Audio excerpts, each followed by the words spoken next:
السلام علیکم ناظرین، سلامتی ہو آپ پر جہاں بھی آپ ہوں۔ کیلنڈر پر آج دن میں تاریخ رہی 3 ربیع الاول، انگریزی تاریخ 30 ستمبر ہے۔ اپنے میزبان راہی حجازی سے انڈیا کی خبریں سنیے۔ تمل ناڈو میں RSS کو ریلی نکالنے کی اجازت نہیں ملی۔ تمل ناڈو پولیس نے RSS کو 2 اکتوبر کو ریاست میں ریلی نکالنے کی اجازت دینے سے انکار کر دیا ہے، حالانکہ مدراس ہائی کورٹ نے 1 ہفتے قبل اس کی اجازت دی تھی۔ دوسری جانب RSS اس حکم کے خلاف مدراس ہائی کورٹ پہنچ گئی ہے، جہاں جمعے کو اس معاملے کی سماعت ہو سکتی ہے۔ واضح ہے کہ مرکزی اور ریاستی انٹیلیجنس ایجنسیوں نے ایک الرٹ جاری کیا تھا کہ مرکزی حکومت کی طرف سے PFI پر پابندی کے بعد اس بات کا خدشہ ہے کہ کچھ سماج دشمن عناصر امن میں خلل ڈال سکتے ہیں اور عوامی زندگی یا املاک کو نقصان پہنچا سکتے ہیں۔ اس تناظر میں کسی بھی ناخوشگوار واقعے کو روکنے کے لیے تمل ناڈو پولیس نے فیصلہ کیا کہ 2 اکتوبر کو کسی بھی تنظیم کو جلوس اور جلسہ عام وغیرہ کرنے کی اجازت نہ دی جانی چاہیے۔ تاہم RSS کی جانب سے مدراس ہائی کورٹ میں ایک عرضی دائر کی گئی ہے، جس میں معاملے کی فوری سماعت کا مطالبہ کیا گیا۔ اپنی عرضی میں RSS کا کہنا ہے کہ تمل ناڈو حکومت نے اجازت نہ دے کر توہین عدالت کی ہے، کیونکہ عدالت نے پہلے حکومت سے اجازت دینے کو کہا تھا۔ ادھر ایک دوسری خبر میں کیرالہ ہائی کورٹ نے ایک عرضی پر سماعت کرتے ہوئے فیصلہ سنایا ہے کہ PFI کو 5 کروڑ 20 لاکھ روپے ادا کرنے ہوں گے۔ یہ عرضی Kerala state road transport corporation نے PFI کے اراکین کے خلاف داخل کی تھی۔ عرضی میں دعویٰ کیا گیا تھا کہ PFI کے اراکین نے مظاہروں کے دوران کئی مقامات پر توڑ پھوڑ کی تھی اور ٹرانسپورٹ کی بسوں کو نظر آتش کیا تھا۔ اس عرضی پر سماعت کرتے ہوئے عدالت نے ٹرانسپورٹ کارپوریشن کے حق میں فیصلہ سنایا اور PFI کو 5 کروڑ روپے ہرجانہ ادا کرنے کا حکم دیا۔ PFI پر پابندی کے بعد مہاراشٹر حکومت رضا اکیڈمی پر پابندی لگانے کی تیاری میں۔ مرکزی وزارت داخلہ نے پاپولر فرنٹ آف انڈیا اور اس سے متعلق 6 دیگر تنظیموں پر اگلے 5 سال کے لیے پابندی لگا دی ہے۔ کہا جا رہا ہے کہ PFI پر پابندی کے بعد مہاراشٹر حکومت بھی ایسا ہی فیصلہ لینے کی تیاری کر رہی ہے۔ قیاس لگایا جا رہا ہے کہ بہت جلد شندے فڑنویس حکومت مسلمانوں کی ایک اور تنظیم رضا اکیڈمی پر پابندی عائد کر سکتی ہے۔ سوشل میڈیا پر BJP کے حامی سرگرم ہیں، انہوں نے اس بارے میں ٹویٹ کیا ہے۔ واضح رہے کہ پیغمبر اسلام صلی اللہ تعالی علیہ وسلم کی شان میں جارحانہ تبصرہ کرنے والی بھارتیہ جنتا پارٹی کی سابق ترجمان نوپور شرما کے متنازع بیان پر رضا اکیڈمی نے 28 مئی 2022 کو ٹویٹ کر کے نوپور شرما کی گرفتاری کے لیے مہم شروع کی تھی۔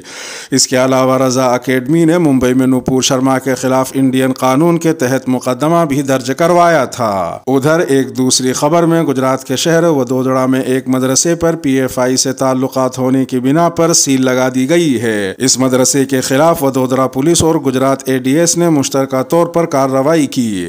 ACP کرائم نے بتایا کہ چونکہ PFI سے وابستہ آل انڈیا امام کونسل کو بین کر دیا گیا ہے، اس لیے ہم نے اس مدرسے میں تلاشی لی جہاں آل انڈیا امام کونسل کا اجلاس منعقد ہوا تھا۔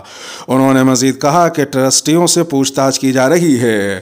PFI پر پابندی لگائے جانے پر تبصرہ کرتے ہوئے معروف قلمکار ڈاکٹر محمد رضی الاسلام ندوی لکھتے ہیں کہ اگر حکومت کے پاس PFI کے خلاف کچھ ثبوت ہے تو وہ انہیں کیوں پیش نہیں کرتی؟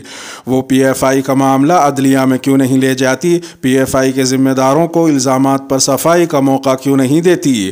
بغیر ثبوت پیش کیے کسی تنظیم پر پابندی عائد کرنا سراسر ظلم ہے جو کسی بھی طرح قابل گوارا نہیں ہے۔ جمہوری قدروں کی پامالی ہے جن کا عالم بلند کیا گیا ہے اور بنیادی حقوق کی خلاف ورزی ہے جس کی دہائی دی جاتی ہے۔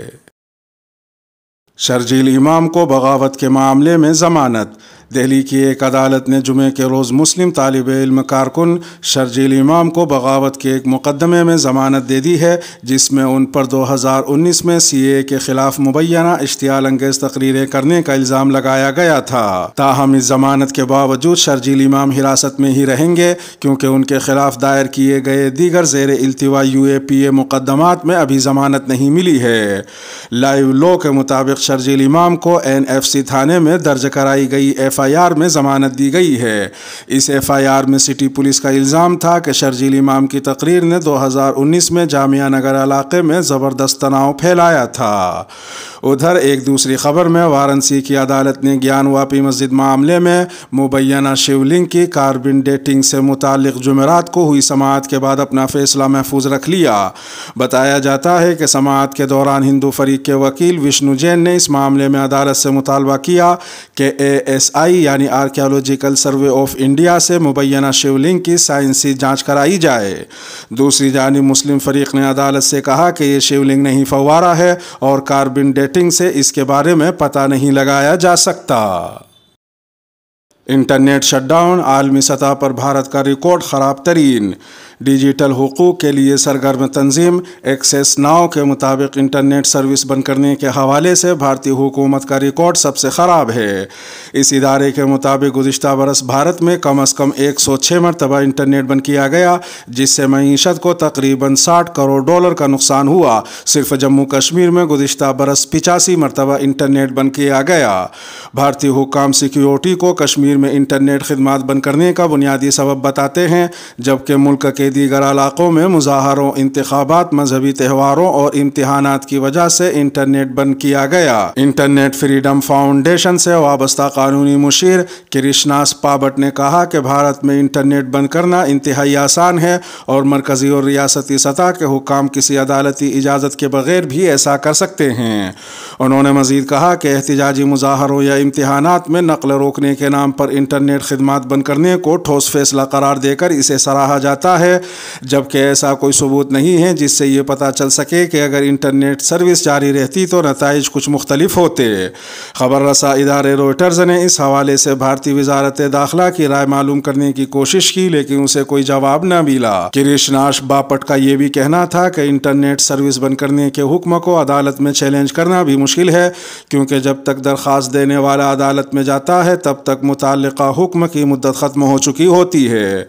کرشناس باپٹ نے یہ بھی کہا کہ اس کے باوجود ایسے احکامات کو قانونی طور پر چیلنج کرنا ضروری ہے، کیونکہ قانون بار بار توڑے جا رہے ہیں۔ اسد الدین اویسی پر حملہ کرنے والے ملزمان کی ضمانت منسوخ کرنے کی عرضی۔ اور انڈیا مجلس اتحاد المسلمین کے قومی صدر اسد الدین اویسی نے اپنے حملہ آوروں کی ضمانت کے خلاف الہ آباد ہائی کورٹ کے فیصلے کو سپریم کورٹ میں چیلنج کیا ہے۔ سپریم کورٹ نے بیرسٹر اسد الدین اویسی کی عرضی پر ملزمان کو نوٹس جاری کرتے ہوئے ان سے جواب طلب کیا ہے۔ خیال رہے کہ اس معاملے کے ملزم سچن شرما اور شبھم گجر کو الہ آباد ہائی کورٹ نے ضمانت دے دی تھی۔ سپریم کورٹ نے اس معاملے میں UP حکومت کو بھی نوٹس جاری کر کے جواب طلب کیا ہے۔ ادھر ایک دوسری خبر میں مولانا عطا اللہ قاسمی کو جلائے جانے والے واقعے پر بیرسٹر اسد الدین اویسی نے سرکار سے سوال پوچھا ہے کہ کیا مودی حکومت بجرنگ دل پر پابندی لگائے گی۔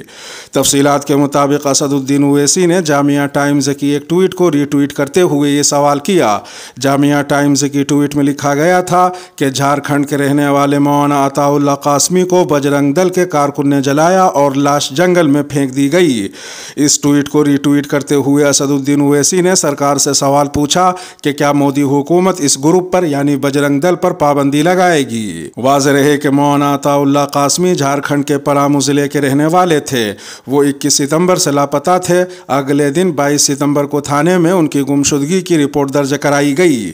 پھر 26 ستمبر کو شہڈول ضلع کے سنگ پور تھانے کے تحت گاؤں پدمنیا کے جنگل میں مولانا عطا اللہ قاسمی کی آدھی جلی ہوئی لاش برآمد ہوئی، جس کے بعد پولیس نے اس معاملے میں شیو شنکر یادو نامی ایک شخص کو گرفتار کیا تھا۔ بھارت جوڑو یاترا کا مقصد RSS کے نفرت اور تشدد کے نظریے کے خلاف کھڑا ہونا ہے۔ کانگریس کی بھارت جوڑو یاترا کیرالہ کے بعد تمل ناڈو ہوتے ہوئے کرناٹک میں داخل ہو گئی ہے۔ اس دوران راہل گاندھی نے کہا کہ بھارت جوڑو یاترا کنیا کماری سے کشمیر تک چلے گی اور اس کا مقصد BJP اور RSS کے نظریے کے خلاف کھڑا ہونا ہے جو نفرت اور تشدد پھیلا رہی ہے۔ انہوں نے مزید کہا کہ یہ یاترا آئین کی حفاظت کی یاترا ہے۔ آئین کے بغیر ہمارے ترنگے کا کوئی مطلب مطلب نہیں ہے۔ اس یاترا میں آپ کو نفرت، تشدد نظر نہیں آئے گا۔ ہر مذہب، ہر ذات، ہر علاقے، ہر زبان کے لوگ اس یاترا میں ساتھ چل رہے ہیں۔ راہل گاندھی کا یہ بھی کہنا تھا کہ پد یاترا میں لوگ ہمیں بے روزگاری، مہنگائی، کسانوں کے خلاف مظالم، عوامی کمپنیوں کی نجی کاری کے بارے میں بتاتے ہیں۔ ہماری پد یاترا میں لمبی تقریریں نہیں کی جاتی۔ ہماری پد یاترا کا مقصد آپ کو سننا ہے، آپ کو بتانا نہیں ہے۔